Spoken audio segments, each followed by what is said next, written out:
figure it out. Well, and like what nurtures are missing. Oh, and you got some people in here that like really know. This is political science, economics. Hello and good afternoon, everybody. Welcome.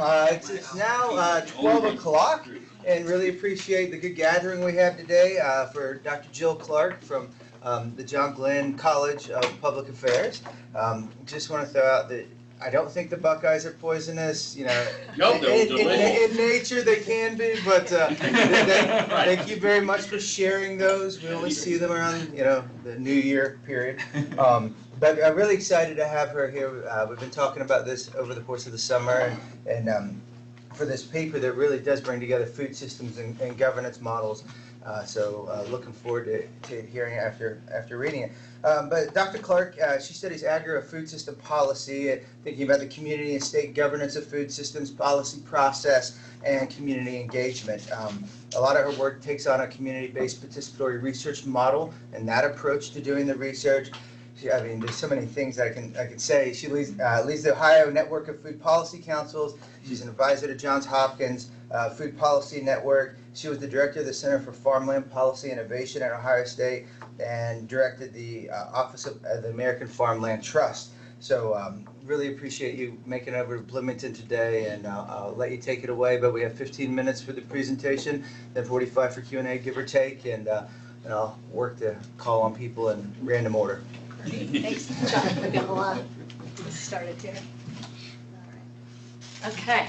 Well, I must say, just to begin with, that this is a true pleasure.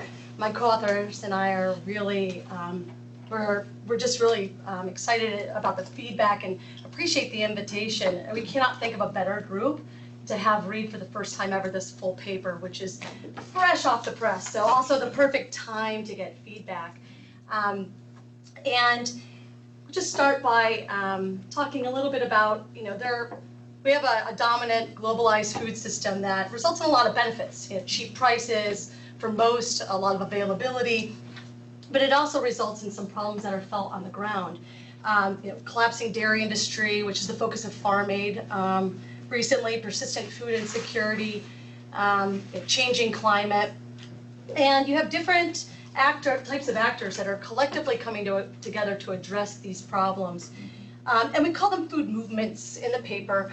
And that's really to recognize that they have different objectives and they take different tactics.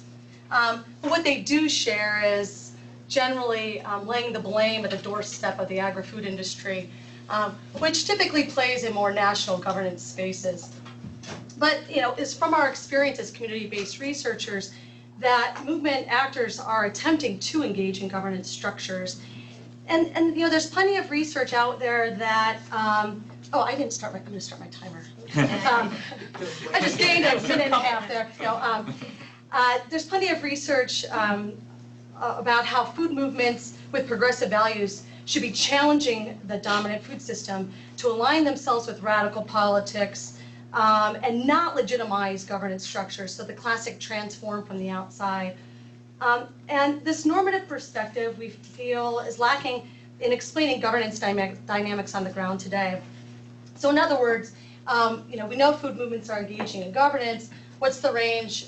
What are the ways this is happening? And what can we learn about looking across different movements? And so that gets to the two basic purposes of our paper.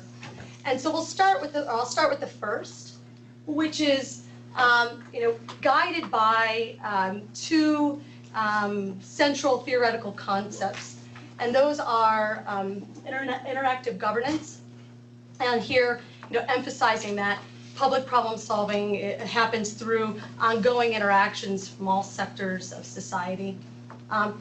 Conceptualizing governance as a constellation of relationships and places social movements then just as one actor within social movements as actors within a larger political arena. And related to that, thinking of relational fields as a way to operationalize and structure interactive governance. Relational fields, you know, comprised of the interests of those different sectors, all interacting to explain the emergence of food movements, their activities, and the outcomes.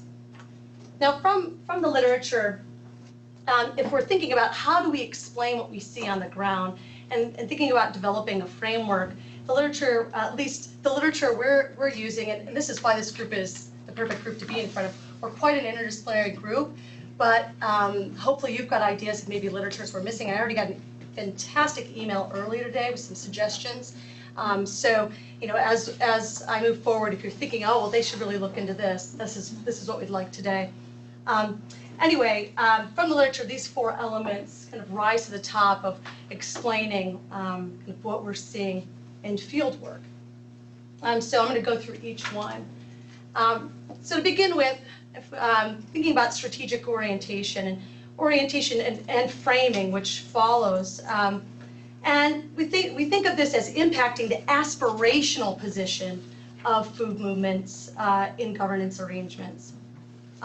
In the orientation, meaning the strategic and ideological position of the food movement in relation to the dominant system. So if we think about this, an alternative orientation would be, you've got this global food system, it's causing these problems, let's create something over here.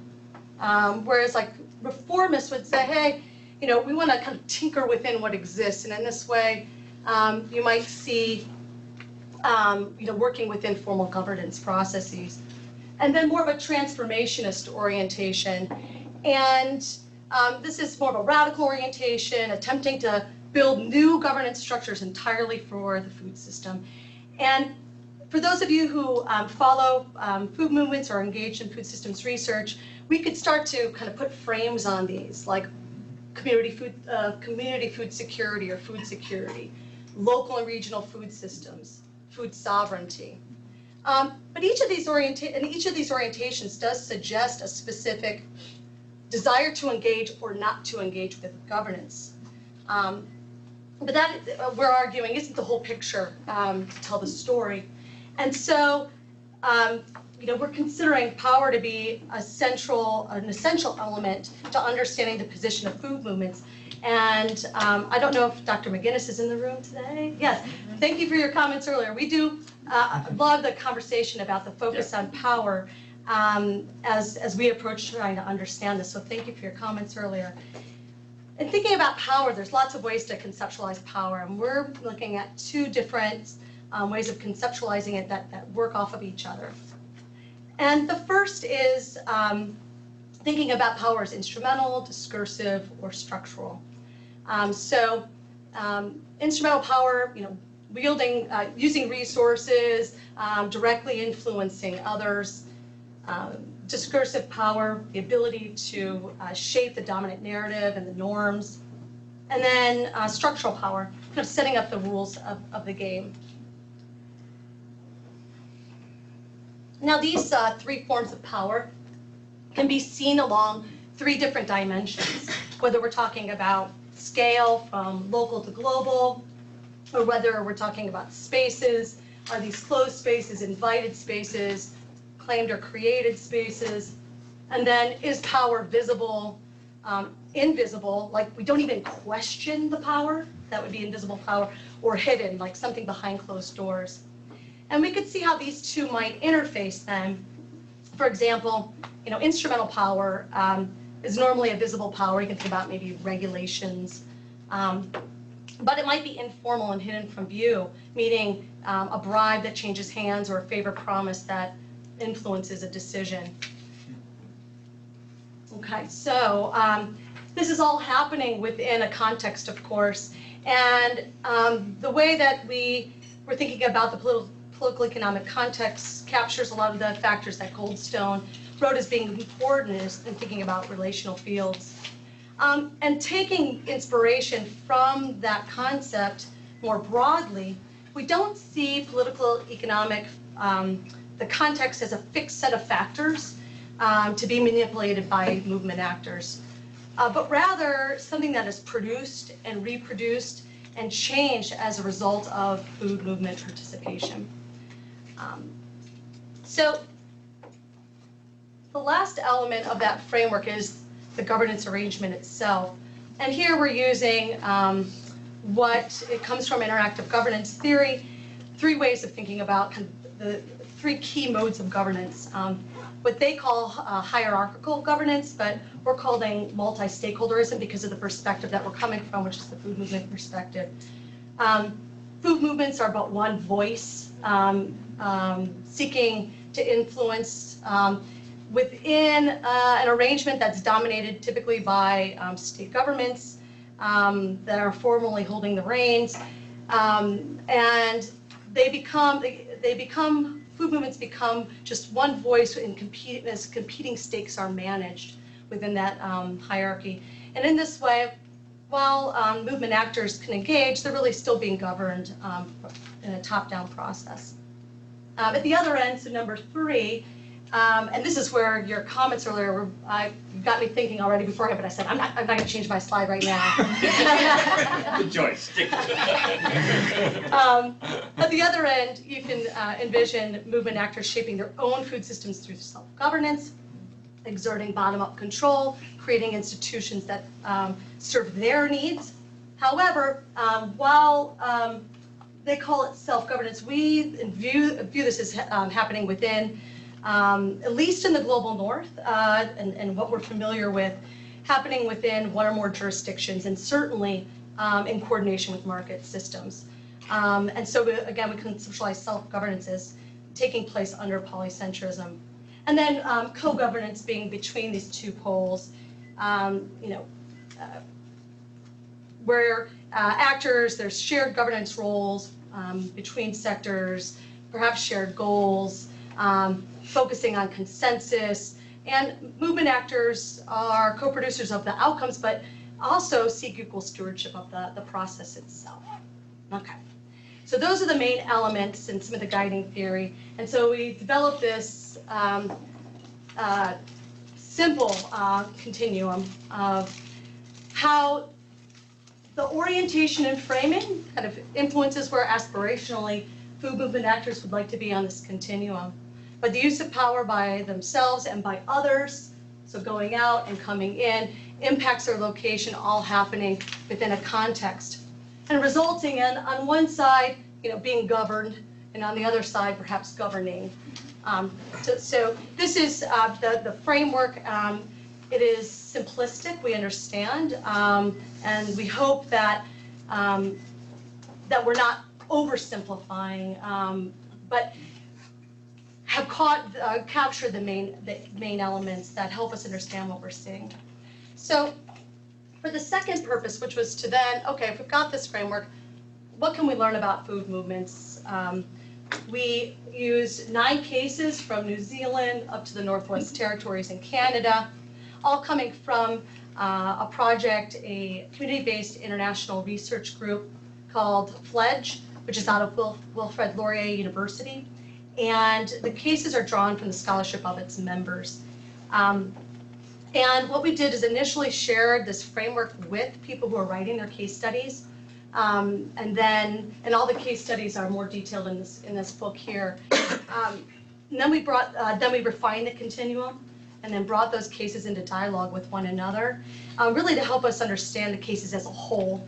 And in this way, we're thinking of these as instrumental cases, helping to refine a theory, rather than really being interested in the individual case. It's more, what can we learn from the collection? And although these cases were all written by different authors, and studying them, their cases under varying conditions, because they used the framework to help analyze their cases, we feel that provides us with sufficient comparability across. They cover a range of scales and topics, and we can talk about the individual cases if you like, but I'm going to do something that made us a little uncomfortable to begin with, and that's show you where they ended up, right? And these are, as my conversation with Tony earlier this morning, these are dynamic processes, and pinning them at a particular point made us uncomfortable, but we did it anyway, because it made a nice little graphic. Now, it also provided conversation of, did the framework help us to explain what we see?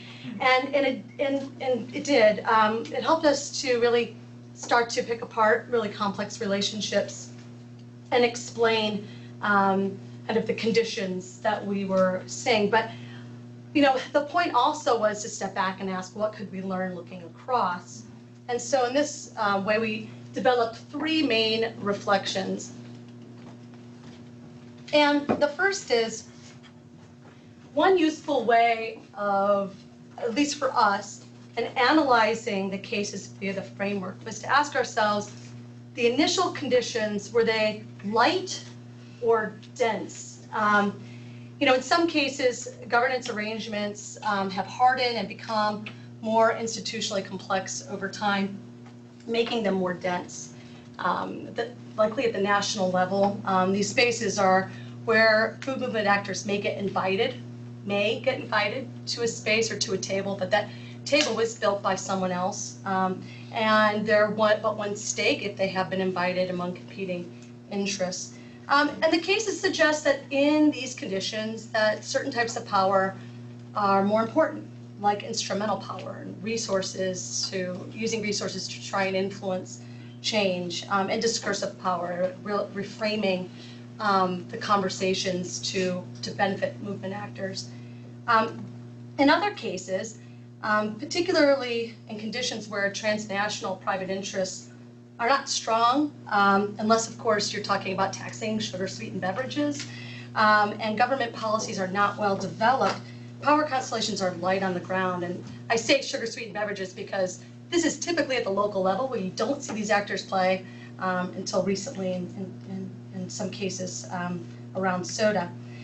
In these light conditions, governance is softer, it's more malleable. If we think about food policy is really kind of a new thing for local governments. And so they themselves might be facing situations where they feel a lack of agency, and they may be joining with social movement actors to gain their expertise and to co-create conditions in which they feel more efficacious and able to help with problems on the ground in their own communities. These suggest that certain types of, these light cases suggested certain types of power are more important, such as structural power, the ability to really kind of set the rules of the game. But overall, no matter if the conditions were light or dense, they were not deterministic. And the way that what helped us think through this, right, is that if we're talking about governance as relational processes, of course, they're not going to be deterministic. Now, whether or not part of light or dense initial conditions, the power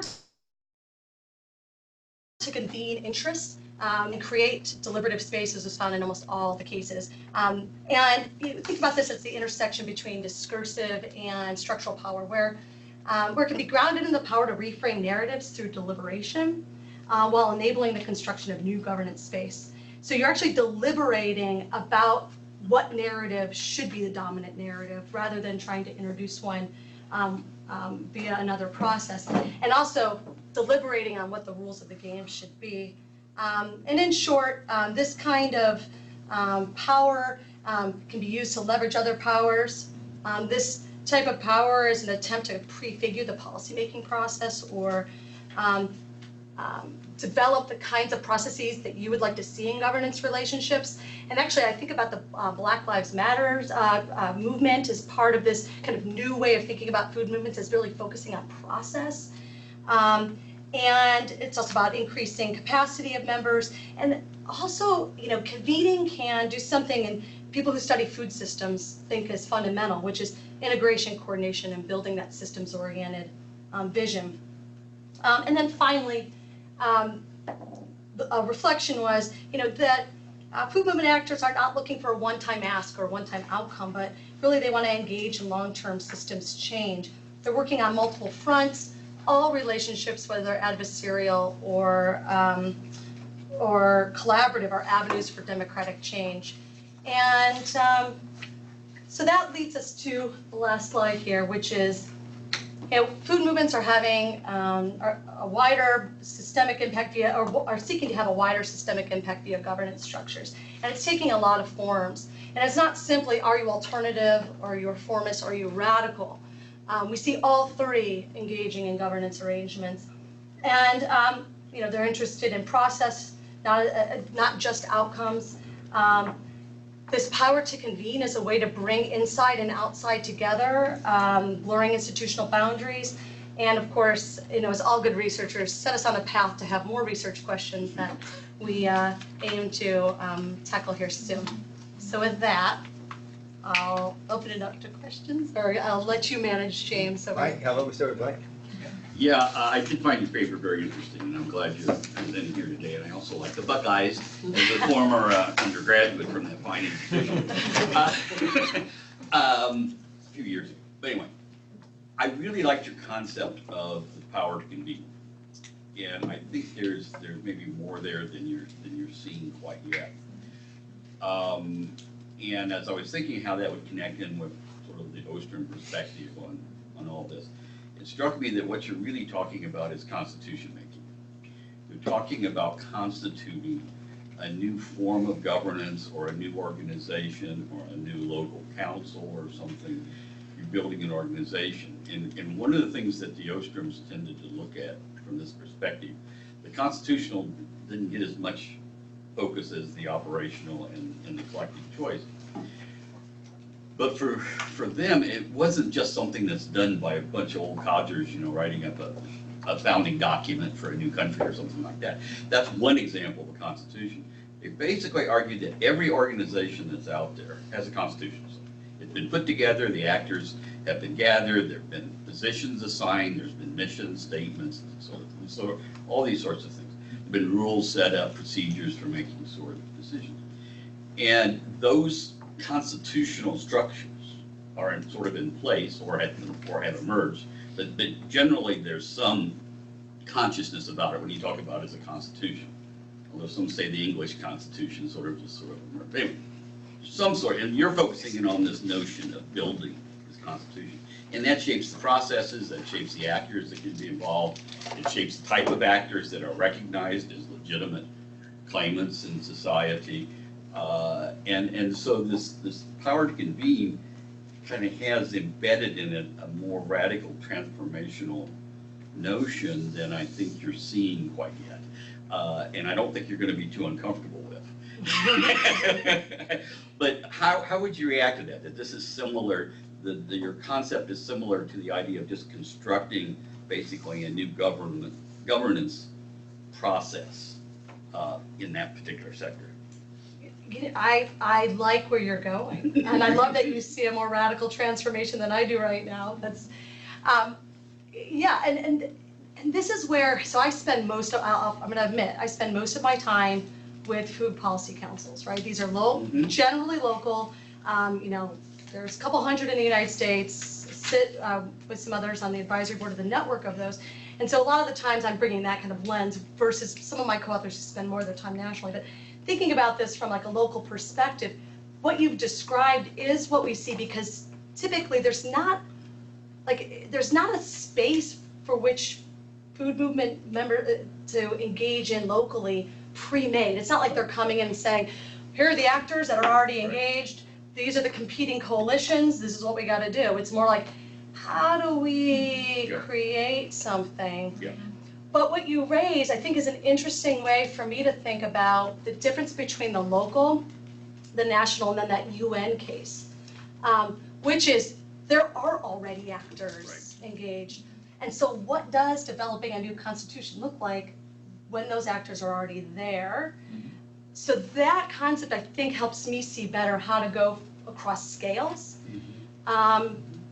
Yeah, that's really helpful, particularly, to go across scales, because as you saw, those cases we've got, many of them are local. We had one state, the Vermont state, but then we had like a case in with the UN. So I really like. Well, I'll follow up with you maybe on some things that you think that would be helpful for me to read first on that. I also enjoyed your talk, so thanks a lot in the paper. I was thinking about the continuum that you had from the hierarchical multi-stakeholder to the polycentric. Looking through those case studies, it looked like some of them focused on like the production side of food, like the fair trade. Some of them were focused on the consumption side of food systems, like addressing food deserts. So I was wondering if you considered having another axis on that graph, production to consumption, and seeing where the power structures might differentiate along that within the food movement as a whole. And some of them might stretch across, the whole farm to table, but some might focus on one or the other. Right. Okay, that's interesting. Yeah, so I'm in my mind now thinking, could I immediately draw out some themes, like were the ones focused more on production a certain way or consumption a certain Right. way? I don't know if that would stick Yeah. out, but that's. Yeah, no, but it's something interesting to think about, and one that, I think people would say, well then, is there a food movement to begin with? If like you're already recognizing, there's these that focus more on kind of the paisan, the farmer, the small holder, that focus on, the urban poor, right? And consumption issues, and then those that focus in between. Right. So, that's part of one of the things that makes the food movement literature, I think, pretty interesting is the debate within itself of whether or not it is a movement, which is why, as I was trained as a geographer, so we just add an S onto everything to recognize plurality. But yeah, thinking about it in terms of the framework itself, yeah, I like that, to think about that a little bit. Ken? So, thanks for sharing the paper and the talk. As I was looking at this and then listening to you, something was gnawing at me, which was where in this universe is, say, Archer, Daniels, Midland, and Cargill, or Fonterra if you're looking at New Zealand. Those kinds, because they're also in this food universe. And I thought, well, have you forgotten to define food movement? But you haven't. It's a common mistake, but you didn't make that. You actually said a food movement is a network of people, groups, organizations challenging industrial food systems by experimenting with a variety of alternative ways of producing, harvesting, foraging, processing, distributing, consuming, and ultimately governing food. But I would argue that Archer, Daniels, Midland, Cargill, and Fonterra are all doing that. And so where's the case study of them? And then I finally got constructive, which is to say, I think I have the case study for you. Okay. There's a group called Sustainable Agriculture Initiative, SAI. And I think they would be a great case study because they are not the people you're looking at. I had the opportunity to join them this summer, and it was a lot of big dairy farmers, international, Pepsi was there, Dannon was there, but so were small organic farmers. And I think as an exercise in self-governance, it really is quite fascinating how they've developed a set of rules over the years to say, this is who we are, this is what we're trying to accomplish. You could say it's not radical, but that doesn't mean they're not a food movement, and because they fit with your definition. So I would encourage you to broaden the nature of the groups that you look at. You're rightfully pointing out something that at the very beginning, and I have to give kudos to Molly Anderson, who was one of the authors of two of the cases that are in our paper, who she was the first to raise it first. I mean, we really, that governance engagement continuum is really focused on food movements in the state, right? I mean, we do bring up, and so part of that was kind of our fascination with this notion that food movements must transform from the outside, yet we were seeing actors engaging in governance structures, and so the decision makers ultimately in most of the global north are ultimately, I say, because obviously there's influences on the way, it's going to be the state. And so I think that we kind of got really focused on that state food movement dynamic, and because ultimately in a food policy arena, that's who makes a decision. But if we were to... The state makes the decision? Food policy? Ultimately, like if you're talking about like the Farm Bill, right? If you're talking about the National Food Policy. I'm not sure I'm comfortable with that. Okay. I think private corporations make what I'm the saying is that... and they manipulate the state. Right. But they make the decisions about how resources are used, how foods are produced. The state is a late actor in the arena. Right. Well, and then maybe I should explain it more like this fascination of engagement with the state and not necessarily with food policy decisions. But I think that if we did interrogate some other cases that really had very strong market actors in them, that would illuminate the framework as well. So if anyone has other cases, we were drawing, right or wrong, the stories we were telling were the ones that we wanted to make sense of on the ground, and so that came from the researchers of that group who, we're part of the same network and working with actors that are attempting to make change. And so I take that very seriously. And Molly, if you're listening, is saying, yes, I was banging that drum. And so you see the market talked about, but you don't see it really illuminated. So thank you for that. Yeah, and I wrote down the case that you mentioned. Okay. Yeah, this may be a way out of this conundrum, but in your work, you cite the work of Bob Jessup. Mm-hmm. I would maybe encourage you to dig down into that work a bit more, and because Bob is, amongst other people, part of the theories of regulation school, and particularly look at Robert Boyer's work, which I think may help you out of this conundrum a bit, because I think there's a large enough tent there to think through the issues of governance you're thinking about, both at the corporate and at the local scale, and think about that within the framework of how capitalism functions. It would open this up for you. So that's not really a question, it's a comment. No, but no, this is precisely what we're looking for. Jess? That was a much more constructive version of what I was going to say. Which is just that I do think that you leaving out this group of actors, I think you run the risk of suggesting you're making a bunch of assumptions about either their capacity to influence change or to be interested in change that you may or may not be wanting to make implicitly. And so without explicitly including them, right, to not make a decision is to make a decision there, I think, and it may suggest something about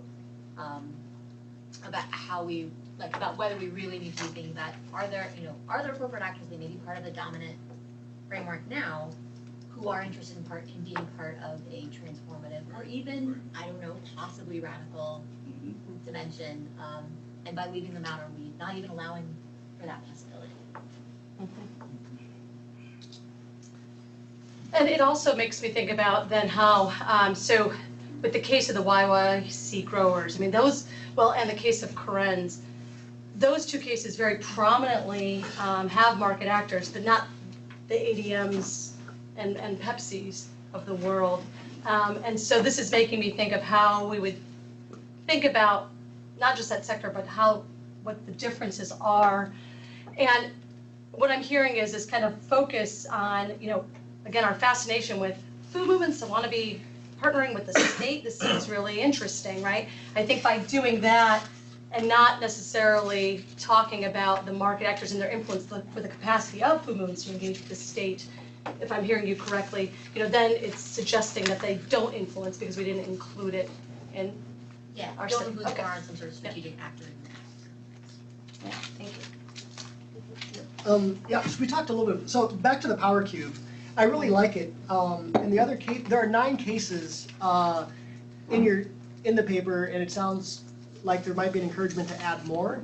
And maybe locating each of the cases somewhere in that power cube might help the reader understand a little bit more as far as, well, how representative are these different cases, right? Because so many of them are at the local level. I think you have 5 out of your 9 on the local level, and then you talk about this kind of the light power. So maybe, and especially as you add in maybe some of the more for-profit actors, kind of seeing them located in similar locations as a kind of more of the social movement actors, I think it would just provide a little bit more balance in the analysis.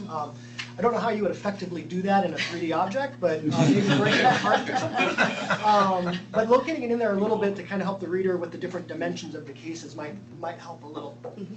Yeah, and we talked earlier about, even thinking about how they move over time, right? So this is just a snapshot in time. I mean, some of our cases do talk back to like the 1700s, but most are just this one point in time. And so thinking about how positioning kind of shifts both with perhaps in the cube, but then also across this continuum. If you buy that as a continuum, and this argument about perhaps, so I'm going to bring up your email earlier, perhaps how polycentrism actually kind of engulfs both Yeah. co-governance and multi-stakeholderism is one I'm Yeah. taking seriously and have been chewing on, and this is the perfect place to have that discussion. So actually, so I maybe I could ask a question.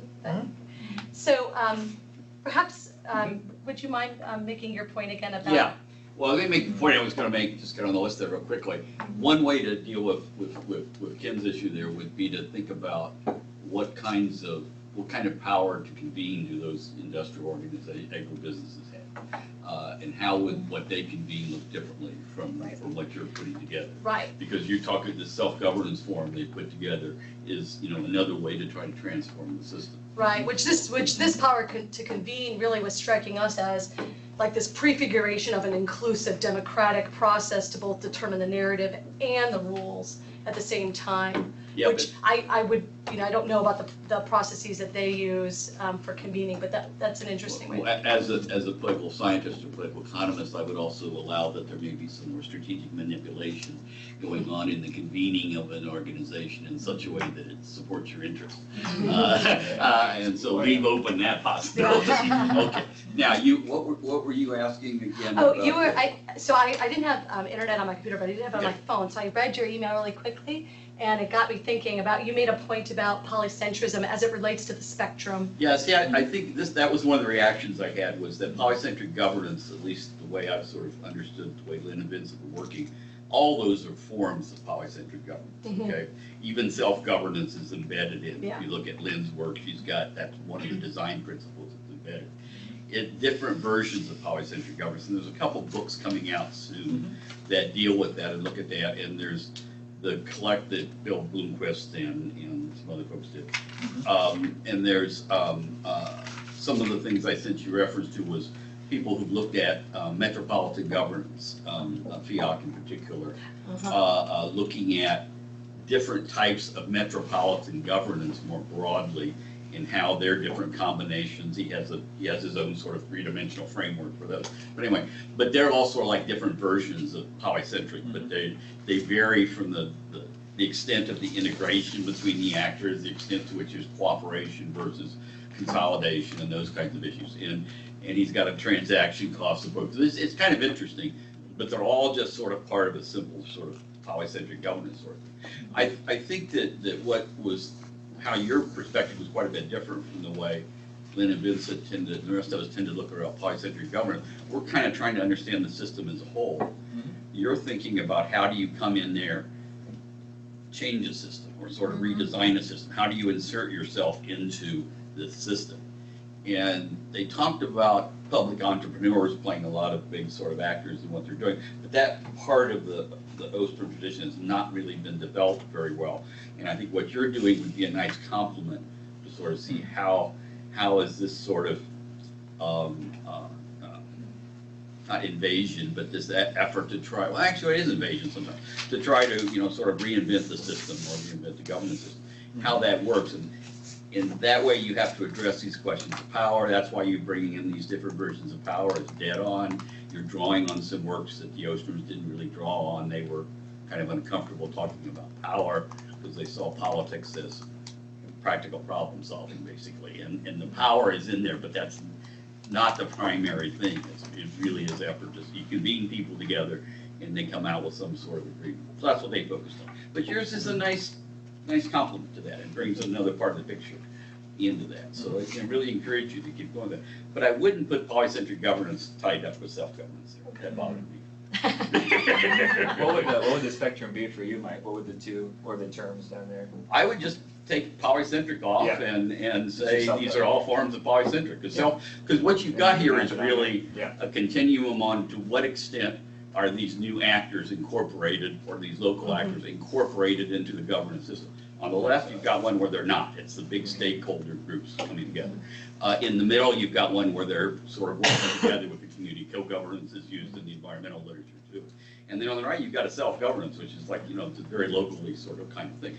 But those are all, in a polycentric governance, they're all involved, but what you're talking about is a power configurations are different in there, and that's fine, Yeah. but. No, I'm picking up what you're laying down. I like it. And Like it- breadcrumbs. I'm trying to, thinking back to how we came up with that in the Yeah. first place was because, in talking about self-governance, we weren't comfortable in talking about self-governance as something outside of, already, that wasn't happening in a vacuum, like, even our Native American, Native American, our indigenous, in the US we say Native American, but our indigenous peoples, they're still embedded within other governance structures. So I'm liking where this is going because we were trying to qualify self-governance, but I think that your point's well taken that this is all happening within. So Dan, then Angie. Or Go Barb, back to sorry. the power cube. One of the things that I would really, maybe I could ask this as a question, but to save time, I won't. I'll just make a comment. Which is, it was surprising to me in thinking through your thinking about discursive. Well, fundamentally, this is about having you think a lot more about this power cube and possibly think about it being not only fourth, but maybe fifth dimensional. I realize it's hard to draw that, but it's not hard to think that, yeah. In public affairs, we like everything to be in a 2x2 matrix, Yeah. so this is already getting way out. Yeah, but you're trained as a geographer, so. That's true. You are a master of space and time. But that also means that in thinking about discursiveness, you're familiar with Foucault's archaeology of knowledge, and I think that would be able to give you a lot more. I don't think you're getting as much out of your power as you could, and within the framework of you cite Gramsci, but you don't use Gramsci's work to much advantage there, and I think that would be really helpful in thinking about the forms of power, and also very visible forms of power in terms of Gramsci's theories of repression as well as ideology.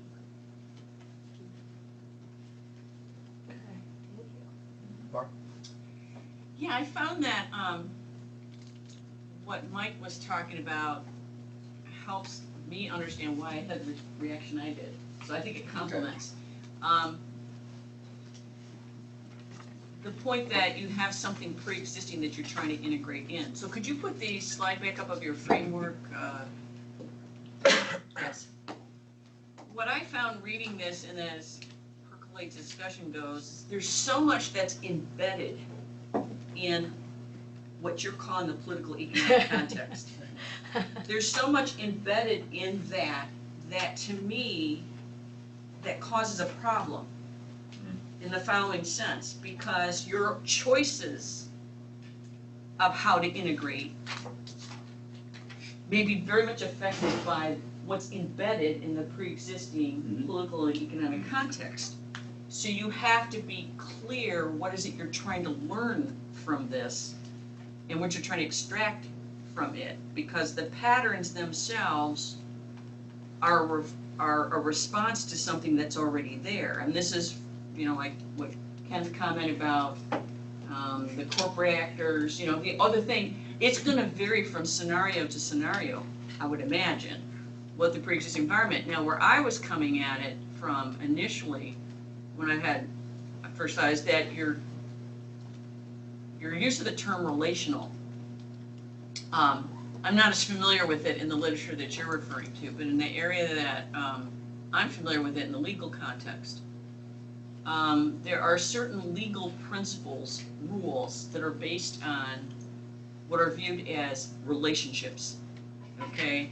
If you take the British common law of tort, it's all based on relationships. Who owes a duty to so-and-so based on certain kinds of relationships? And so the nature of the legal rules, the power, so on and so forth, is defined by the nature of the relationships in the political economic context of where you are, and that can vary considerably. So what is the nature of the power structure of the duties of the relationships in a given environment can vary considerably, and then therefore, again, what space do you have to come in and enter and participate in that, and what would be involved with trying to take these different roles of being incremental versus transformational, whatever. I mean, it seems to me there's a richer set of variables and factors going on here that because of that, I'm not sure, or it just leads me to think there's further development needed of what is it you're trying to extract from this. Do you see what I'm trying to say? Because there's so much embedded in political economic context that where you fall in that continuum can vary considerably depending on that. Is that making sense? Yes, trying to say? Yes, and so something I'm also hearing that you're saying is the need to perhaps also talk about the difference between formal relationships and informal relationships. So from a fields perspective, even kind of the emergence of a food movement is based on a set of relations already, that it doesn't happen outside. It's not something where you're literally coming from the outside in. You're already kind of inside, and it's navigating those. But in that navigation, the difference between formal and informal relationships, using that term very broadly, is something that I was hearing that you were saying. But that varies considerably from well, yes, all these different contexts. right. So the lay of the land is, so given that many variables, how are you gonna try and draw some conclusions? Just, that's what I'm trying to say You're about right, it. right. Because it could be explained by other variables that you might tweak. So now I'm also hearing something that you're saying, which is, you know, this kind of about one of the central things that we are grappling with at the end of all of this is this power to convene. And what I'm also hearing is that we need to maybe step back and give the counterclaim to what we're seeing, right? There could be these other factors explaining what we see. I mean, we've limited our framework down to an obnoxiously few things, right? To explain everything from the Northwest Territories to Dunedin, I think I'm pronouncing that right, New Zealand. And so are we seeing something that actually isn't a set of the factors that we already have, but as a result of something else? Yeah, but the complexity of each of those contexts, I'm hearing you, can we compare across them is part of the question I hear that you're asking, given the framework that we use. Yeah. And how much can you really draw from it? I mean, well, versus what? And maybe that results in what we're, maybe that's why that one particular finding kind of rose to the top, because it is the one thing that we could really see across. Yeah, you're giving me a lot to think about, this formality, informality, the counter case, the really, you know, we're up to 5 dimensions, so maybe there are 6 or 7. Ken, then Bob. Actually, I'm gonna let Bob go first since I've already had a turn. I was just going to try to place some of the discussion in the context of this tension that exists within social science between explanation and understanding. I think your model explains nothing, but it does help us to understand a lot. You know what I'm saying? You catch the distinction here. You know, we've ruled out, I think, by developing the framework, we're ruling out a universe of really, really bad sort of policy frameworks that really don't get at what's actually happening. But, you know, it's orders of infinity. You ruled in an infinite number of points here, but we can at least put boundaries around it and provide a direction for the research. It's a multi-dimensional, highly nuanced landscape that you're operating in. And I kind of like the idea that I can begin to discern the contours.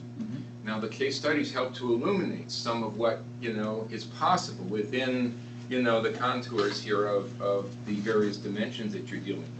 I don't know if there's 3 or 4 or more than that. I don't know, maybe we're in the 5th dimension or something, but it does help me think more clearly about it than I did before. So I think it represents a contribution. Maybe you need to round out the discussion with more case studies, so it gets at the thing that Ken was. Well, I am so sorry I let you go first. Because that was what I was going to say. This is why we're such good friends. I don't even know why I bothered. Doesn't want to get him around you.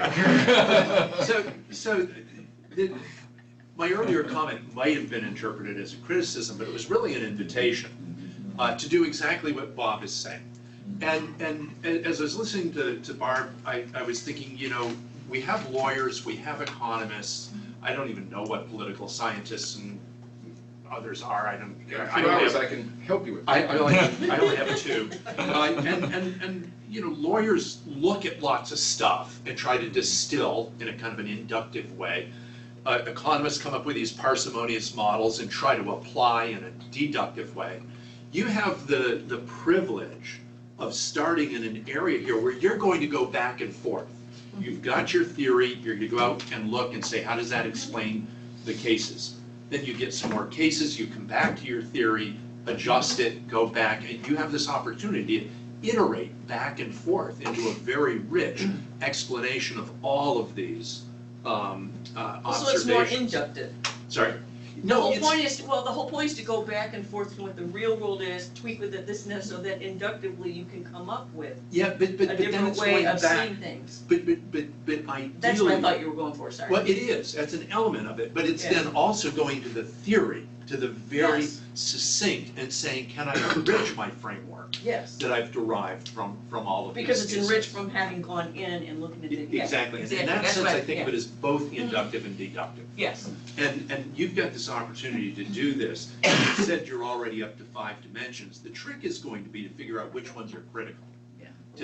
What is the most succinct model you can develop that allows you to explain a wide range of food movement observations. And that's what's going to be fun about this. And I think the political context is going to be very important, but also just defining an observation or a unit of analysis. What is a unit of analysis in your work will allow you to then say, actually, so I'm a little concerned by this continuum in that you have self-governed and governed. That suggests they're not part of the government. And really, my guess is that both are going on simultaneously, and I think that's what you were getting at, is that at some level we self-govern within ourselves, but then we are part of a multi-stakeholder government, and it's not going to be one or the other. And that means you're going to have to introduce some new dimensions to really understand. I think, and that reminds me, we had a conversation earlier about how even the same collection of actors, some of them can be working in one way while the others are working in this. So some may have like a legitimacy to be at the table, right? While others are, not outside, but, are protesting what's happening at the table. They're part of the same coalition. I mean, this is kind of what we were talking about earlier. Although that really helps. And I loved how, when you're talking about the back and forth, I mean, it's really what the Ostrom work, right? There's a lot of that kind of inductive, deductive theory development, and very much a part of this reason why I wanted to come here with this paper. I have to say, the other thing is to know that the cases are drawn from members of a network that, I think we would agree that we spend a lot of time with scholars who are pointing out the problems that people who want transformational change in the food system face. We're really trying to task ourselves with, yes, we know there's a lot of problems, but there's work happening, right? And so rather than taking a totally showing what's going wrong and what the barriers are for people that want transformation, but we're really trying to also illuminate that things are, that food movements are having an impact because we see it on the ground. But that also means that then the cases themselves are all demonstrating some aspect of this kind of glass half full, narrative, right? And so, the cases that were selected, I mean, it's an interesting grouping of them. I think the real learning could happen by bringing in some additional, particularly as we see really exciting things happen. I don't know if anyone follows Canadian food policy, but there's a national food policy just announced in, was it early July or late June? And they're developing a governance, a private civil society, public sector governance structure to operate at the national level. Gosh, what is that going to look like? What are the opportunities? What are the trade-offs that food movements will encounter by deciding whether or not to participate or not if they're asked. And so this is not only with additional cases, but then to see what happens with what we're doing over time, and going to your point earlier when we were talking. So thank you for that. Scott, and just to wrap things up. Oh, We'll finish with you. I'll be very quick. Yeah. I really enjoyed the paper and our discussion. Just a very quick point. As you develop kind of a critical mass of case studies, you could think about creating a regime complex, the way that's been done in the climate change context. And even in cyber, like Joe and I did a cyber regime complex. I just looked it up, and there was one paper called The Regime Complex for Food Security that was published in Global Governance back in 2013. I can send you the link if you can't find it. Margalis is the last name, but that could be kind of an interesting way to show the interrelationships between these actors. Thank you. I know, just to bring it back to Mike's point originally about sort of looking more deeply at this notion of the power to convene, in part because I think in going back to sort of thinking about what we're getting from the cases, what could be really, really revealing, I think, you've got this wonderful sort of like discussion of how these dimensions that you're talking about play into understanding these cases, but then you sort of emerge with this power to convene, and then if you could go back to the cases and see how it operates differently in each of those cases, that would be really illuminating for understanding the scope conditions of this power to convene, and what it actually means, what the implications are for new policy, new informal norms that might emerge, all sorts of things. But like that to me is it would be a really cool way of sort of doing all of what Ken is suggesting with the concepts that Mike is doing. Yeah, thank you for that. So? Yeah, so a comment about more standard special interest group theory that I think would be useful for you. So essentially special interest groups in the traditional theory, they bring votes indirectly through persuasion or through campaign contributions, or they provide information or expertise, right? So I think part of the issue how the food movement connect with the policymakers is what they are going to bring to the table and what's the strategy, and that could provide a more, more structured framework to think about all the cases. Yeah, and that's one of the things that really differentiates our local cases from other scales is what they're bringing, because like locally there's lots of ability to bring people together, but also the expertise, because locally, this is why there seems to be a desire for local governments to do more collaboration locally, and so this way of thinking about what they're bringing, I think also helps us to think across the cases as you're pointing out. Yeah, thank you for that. Dr. Clark, I think it's time to wrap things up, but thank you very much for Thank you. bringing This this has paper to us been today. fantastic. Thank you so much. Great job.